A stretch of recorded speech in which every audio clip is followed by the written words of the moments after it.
Hello student. आज हम पढ़ेंगे क्लास 7 साइंस का second chapter nutrition in animals. जैसा कि आपने पिछले चैप्टर में पढ़ा था न्यूट्रिशन इन प्लांट्स में, कि प्लांट्स अपना फूड खुद ही सिंथेसाइज कराते हैं और फोटोसिंथेसिस की क्रिया करके अपना भोजन बनाते हैं।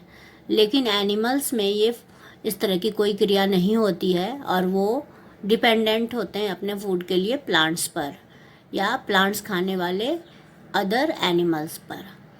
तो एनिमल न्यूट्रिशन में हम पढ़ेंगे क्या क्या, ये देखिए।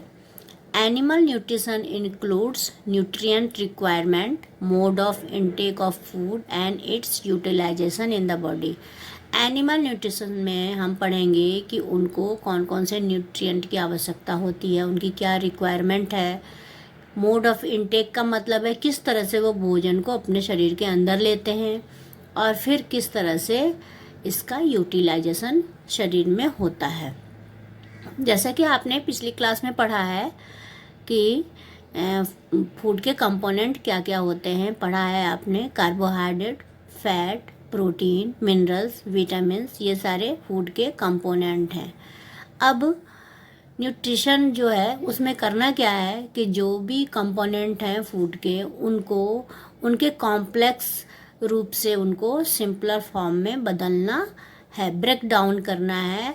जैसे कार्बोहाइड्रेट है, फैट है, प्रोटीन है, ये कॉम्प्लेक्स फॉर्म में होते हैं, उनको सिंपलर फॉर्म में बदलना है, जिसको कहते हैं डाइजेशन। अब है different ways of taking food को लेने का अलग अलग तरीका है। जैसे कि bees and hummingbird suck the nectar of plants, infant of human and many other animals feed on mother's milk.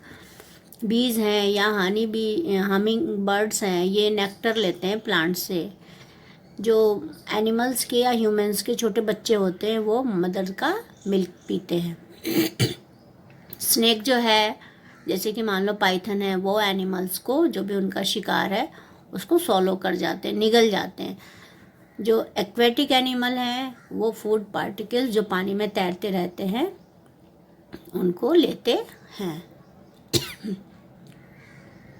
अब है अमेजिंग फैक्ट, ये बहुत ही मज़ेदार फैक्ट है स्टारफिश के बारे में। Starfish feeds on animals covered by hard shells of calcium carbonate.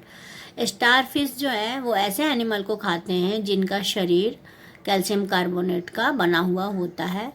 ये क्या करते हैं, पहले उनके अपने जो उनका शिकार है उसके सेल को तोड़ते हैं और फिर स्टारफिश जो है वो अपने स्टोमक को अपने मुंह से बाहर निकालता है और ये उस प्रे के अंदर जा कर के उस सॉफ्ट एनिमल को खा लेते हैं और फिर वापस इसका स्टोमक शरीर के अंदर चला आता है और फूड जो है उसको डाइजेस्टेड कर लिया जाता है।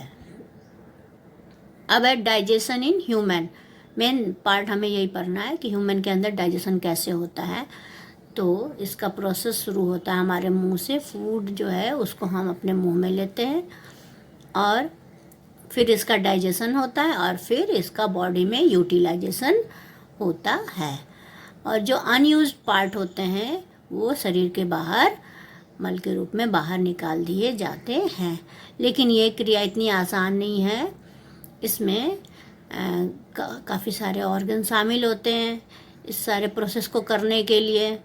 फूड जो है एक केनाल जैसी रचना होती है, कंटिन्यूअस केनाल होती है, जिससे ये बक्कल कैविटी से शुरू होकर के एनस तक ये होती है।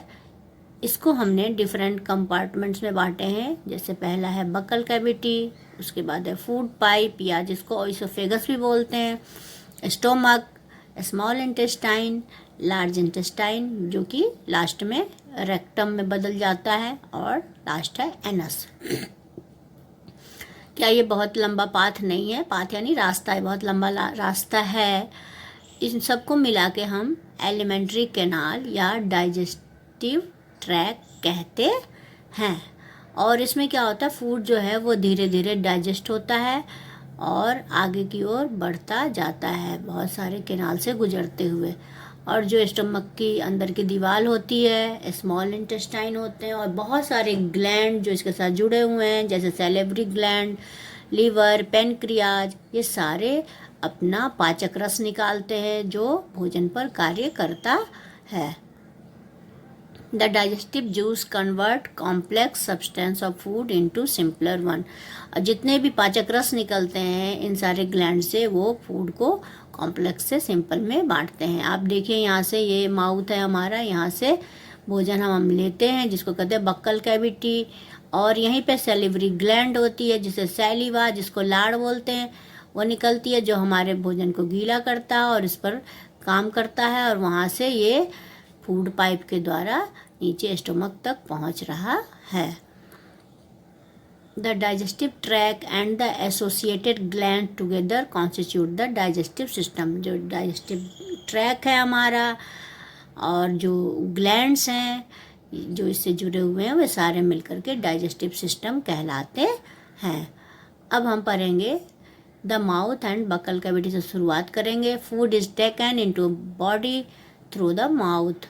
फूड जो है वो माउथ के द्वारा लिया जाता है। The process of taking food into the body is called ingestion. पहली क्रिया है इंजेशन की, जैसे भोजन को हमने खाना शुरू किया तो वो क्रिया कहलाती है इंजेशन। अब इंजेशन में क्या होता है, हम अपने फूड को टीथ के द्वारा ब्रेक करते हैं, तोड़ते हैं। यहाँ देखिए, ये पहले थोड़ी सी बात ये जान लेते हैं, मिल्क टीथ क्या होती है।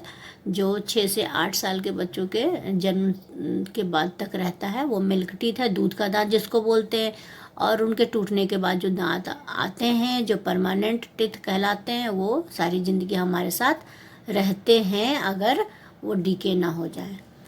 और ये दांतों की स्थिति देखिए, पीछे से ये 3 दांत हैं जिनको मोलर बोलते हैं, आगे के फिर 3 दांत प्री मोलर, उसके बाद केनाइन और फिर इंसाइजर।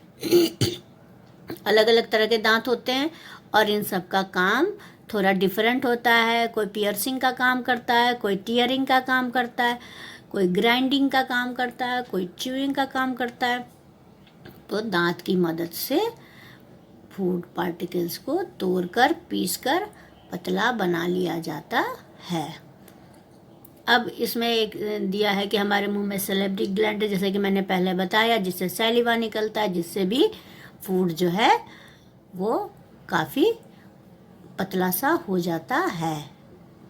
अब ये सैलिवा इससे रिलेटेड एक एक्टिविटी है कि आप, ये बॉइल्ड राइस है, एक परख नली में बॉइल्ड राइस रखा, एक में राइस खाने के बाद मुंह से च्यू करने के बाद रखा, फिर इस पर आयोडीन डाला तो जो बॉइल्ड राइस है उसका कलर बदल गया और जो हमने मुंह से चबा के रखा है उसका कलर नहीं बदला, जो बताता है कि इसमें स्टार्च है। क्योंकि कार्बोहाइड्रेट जो था बॉइल्ड राइस में, वो इसमें कार्बोहाइड्रेट के रूप में ही रह गया, लेकिन जब हमने इसको च्यू किया है तो ये स्टार्च के रूप में बदल गया है, जिससे उसका कलर नहीं बदला है। ये प्रयोग है एक।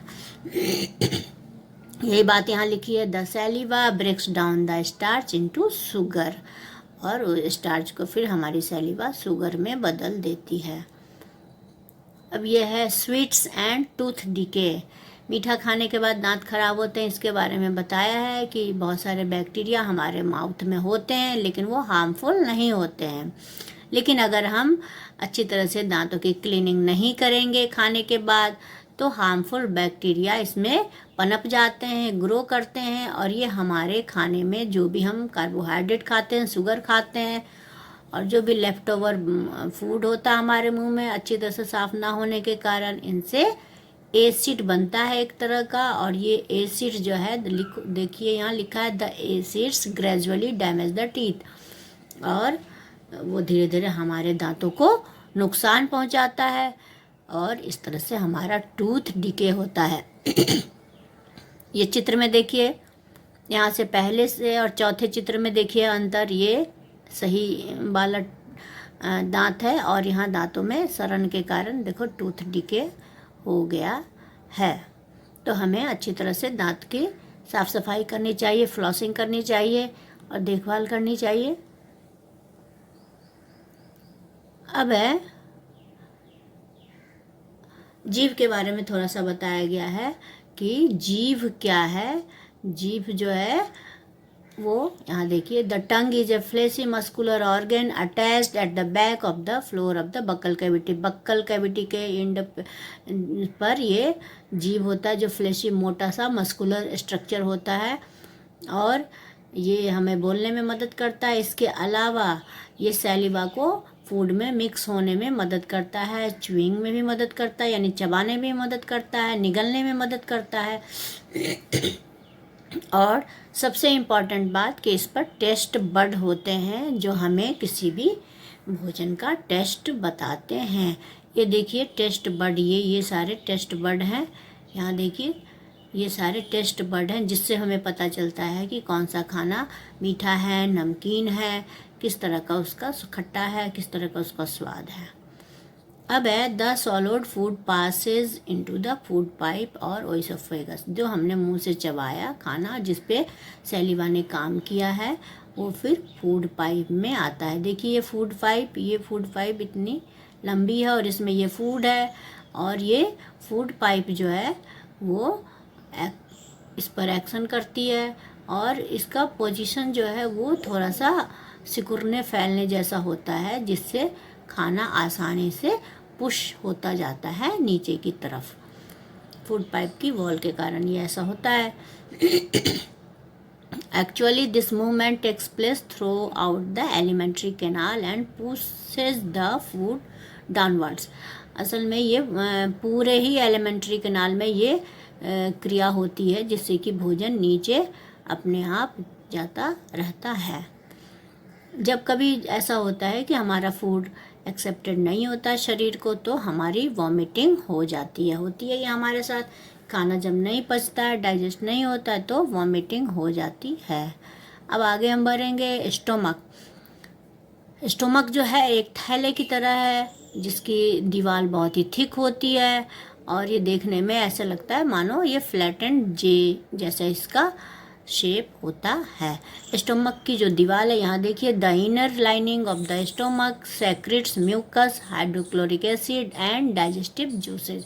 जो उसकी दीवार होती है स्टोमक के अंदर की, वो म्यूकस सेक्रेट करती है, हाइड्रोक्लोरिक एसिड सेक्रेट करती है, और डाइजेस्टिव जूस। अब म्यूकस जो है वो स्टोमक की लाइनिंग को कवर करता है, उसको बचाता है, ताकि एसिड से उसका कोई नुकसान ना हो। अब जो HCl है, हाइड्रोक्लोरिक एसिड है, वो हमारे फूड में जो बैक्टीरिया आ जाते हैं खाने के साथ साथ, उसको मार देता है, और फूड का जो मीडियम है उसको एसिडिक बना देता है। जो हमने फूड लिया उसका मीडियम एसिडिक बना देता है, ताकि उस पर डाइजेस्टिव जूसेस जो निकलती हैं वो काम कर सके।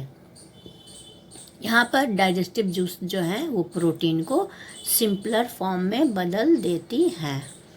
अब आगे हम देखते हैं the small intestine. Small intestine जो है बहुत ही क्वाइल्ड होती है, घूमी घूमी सी चक्करदार जैसी होती है, और ये लगभग 7.5 मीटर लंबी होती हैं। It receives secretions from the liver and pancreas. इसमें लीवर और पेनक्रियाज का जो भी सेक्रीशन निकलता है उसको रिसीव करता है ये, और इसकी जो वॉल होती है वो भी जूस जो है सेक्रेट करती है। अब आगे बढ़ते हैं। जो लीवर है हमारा, वो रेडिश ब्राउन ग्लैंड होता है एक, जो कि एब्डोमेन के अपर पार्ट में होता है, और ये जो है लार्जेस्ट ग्लैंड है पूरे बॉडी में। ये क्वेश्चन में हमेशा पूछा जाता है कि शरीर का सबसे बड़ा ग्लैंड क्या है, तो आपको लिखना है लीवर। अब लीवर के अंदर से बाइल जूस निकलता है, जो कि गॉल ब्लैडर में जमा होता है, और ये बाइल जूस जो है वो फैट के पचाने में मदद करता है। आपने देखा होगा कई लोगों को किसी बीमारी के कारण गॉल ब्लैडर हटा दिया जाता है, तो उनको भोजन पचने में कठिनाई होती है। क्यों? क्योंकि उससे बाइल जूस निकलता है, जिससे फैट का डाइजेशन होता है। अब इसके बाद हम चलेंगे आगे है पैनक्रियाज। पैनक्रियाज जो है एक बड़ी सी क्रीम कलर की ग्लैंड होती है, जो स्टोमक के नीचे होती है, और पैनक्रियाज जो है वो कार्बोहाइड्रेट फैट, प्रोटीन, इन सब पे वर्क करता है और सबको सिंपलर फॉर्म में बदलता है। यानी पेनक्रेटिक जूस जो निकलता है वो इन सबको, भोजन के जो कंपोनेंट ये सब हैं, कार्बोहाइड्रेट, फैट, प्रोटीन, इनको सिंपलर फॉर्म में बदल देता है। अब जो है partly digested food now reaches the lower part of the small intestine where the intestinal juice completes the digestion of all components of the food।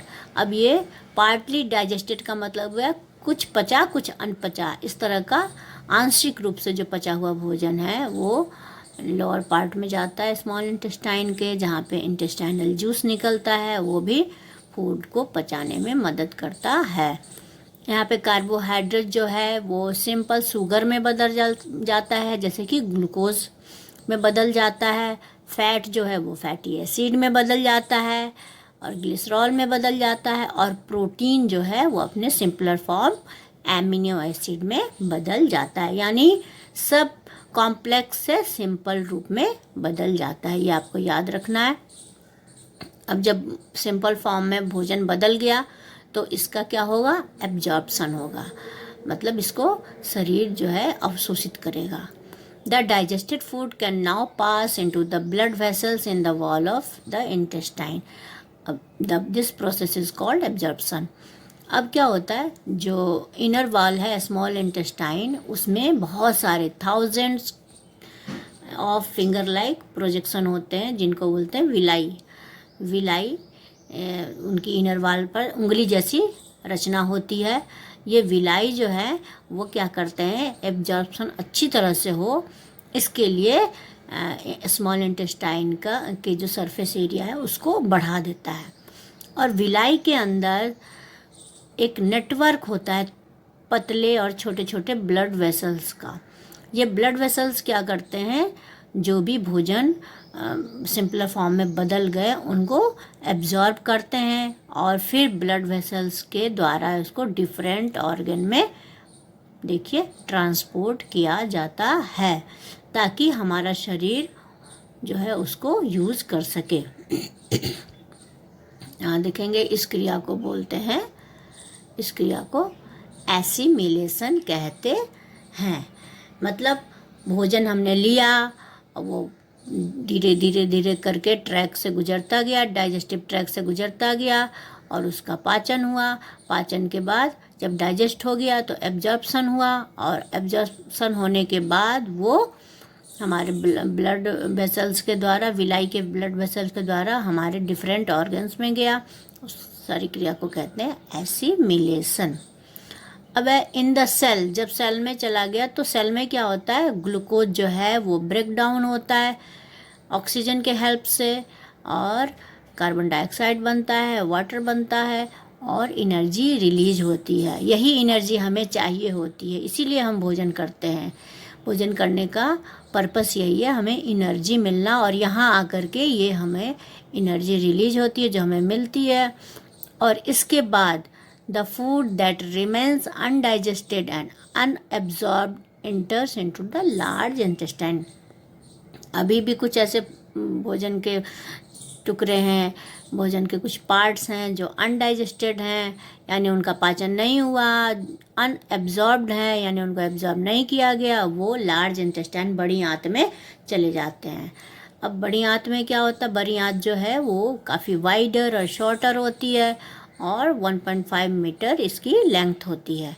इसका काम है कि अनडाइजेस्टेड फूड में जो भी वाटर होता है या साल्ट होता है उसको ये सोख लेती है और उसके बाद जो बचा हुआ चीज़ है वो रेक्टम में चला जाता है। The remaining waste passes into the rectum and remains there as semi solid faeces, और वहाँ एक तरह से आपके पॉटी के रूप में वो रहता है और वहाँ से फिर टाइम टू टाइम ये शरीर के बाहर चला जाता है। इस तरह से ये पूरी डाइजेशन इन ग्रास ईटिंग एनिमल्स, जो घास खाने वाले एनिमल हैं उनमें डाइजेशन का तरीका थोड़ा सा अलग होता है, तो उसको हम समझेंगे। यहाँ पर हमने देखा है कि जो काऊ, बुफेलो या और दूसरे ही ग्रास ईटिंग एनिमल्स होते हैं वो जब भोजन करते हैं, वो जब खाते हैं तो वो क्या करते हैं, जल्दी जल्दी ग्रास को निगल जाते हैं।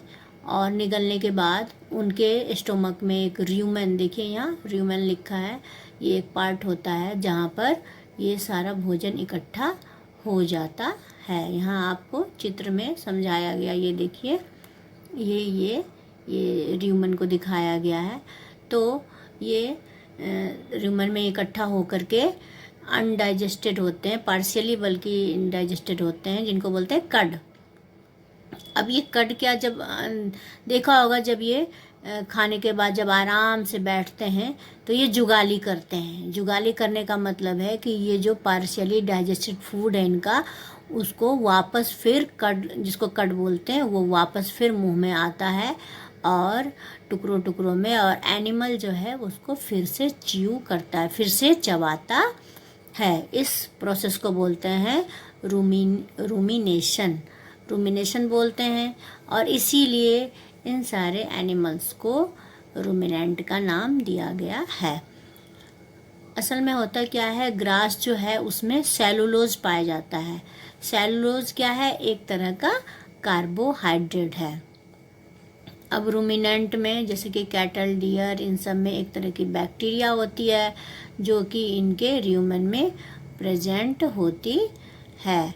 तो ये क्या करती है बैक्टीरिया, इनको हेल्प करती है डाइजेशन करने में, जो सेलुलोज है उसको डाइजेस्ट करने में हेल्प करती हैं।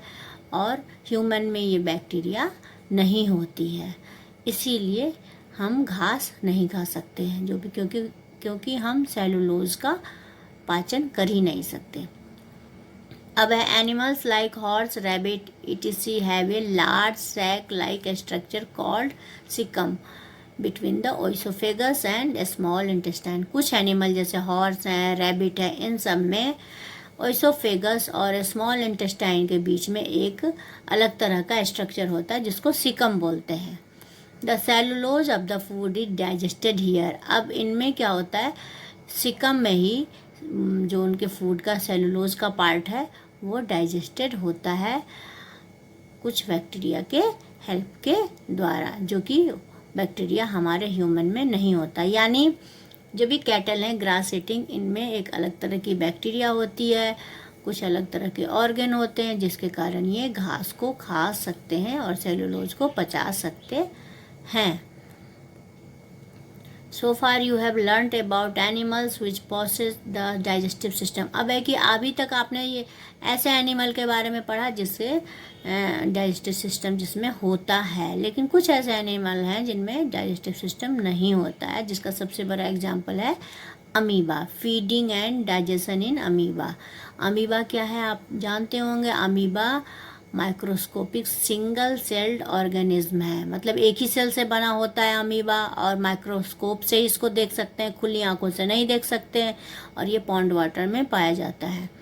अमीबा के अंदर एक सेल मेम्ब्रेन होता है, एक न्यूक्लियस होता है और बहुत सारे वैक्यूल्स होते हैं। अमीबा क्या करता है, अपना शेप बदलता रहता है, इसका कोई फिक्स शेप नहीं होता है, और इसके फिंगर लाइक प्रोजेक्शन होते हैं, उंगली नुमा स्ट्रक्चर के शरीर में होते हैं, जिसको बोलते हैं सीडोपोडिया या फॉल्स फीट। सीडो मतलब झूठा और पोडिया मतलब पैर, झूठे पैर, यानी कि फॉल्स फीड होते हैं, जो मूवमेंट करने में भी मदद करते हैं और भोजन को पकड़ने में भी मदद करते हैं। यहाँ इस चित्र को ध्यान से देखिए, ये है फूड पार्टिकल, और इसका सीडोपोडिया जो है इस फूड पार्टिकल को ऐसे करके चारों तरफ से घेर लेता है और घेर करके अपने अंदर कर लेता है। और अमीबा जो इसका भोजन का दिया हुआ है कि अमीबा जो है कुछ माइक्रोस्कोपिक ऑर्गेनिज्म को खाता है, और जैसा कि मैंने बताया कि अपने सीडोपोडिया से उस फूड पार्टिकल को घेर लेता है और इसको अपने शरीर के अंदर कर लेता है, जहाँ पर इसका डाइजेशन हो जाता है, क्योंकि इसके अंदर डाइजेस्टिव जूस जो है वो निकलते हैं। फूड वैक्यूल आपने देखा, ऊपर फूड वैक्यूल भी है इसके शरीर में, तो जो वैक्यूल्स हैं उनमें डाइजेस्टिव जूस निकलते हैं जो फूड को ब्रेक डाउन कर देते हैं सिंपलर फॉर्म में, और फूड डाइजेस्टेड हो जाता है। अब है the absorb substance are used for growth. अब जो भी सब्सटेंस, भोजन के सब्सटेंस जो कि डाइजेस्टेड हो गया, उनको एब्जॉर्ब कर लिया गया है, वो ग्रोथ में, मेंटेनेंस एंड मल्टीप्लिकेशन में यूज होते हैं। यानी शरीर की टूट फूट कुछ होती है, उसके मेंटेनेंस में वो एनर्जी यूज होती है, और मल्टीप्लिकेशन मतलब बढ़ना, 1 से 2, 2 से 4 ऐसे मल्टीप्लाई करने में भी मदद करता है। The undigested residue of the food is expelled outside by the vacuole. जो अनडाइजेस्टेड फूड है उसको और जो बचे हुए हैं बेकार, जिनका कोई इस्तेमाल नहीं है, वो शरीर के बाहर निकाल दिया जाता है। The basic process of digestion of food and release of energy is the same in all animals. जो बेसिक प्रोसेस है डाइजेशन का, भोजन के पचने का मूलभूत सिद्धांत जो है वो सब में एक जैसा ही होता है। अब आगे के चैप्टर में हम पढ़ेंगे कि इन जो पचे पचाए भोजन है उनका ट्रांसपोर्टेशन कैसे होता है। Thank you.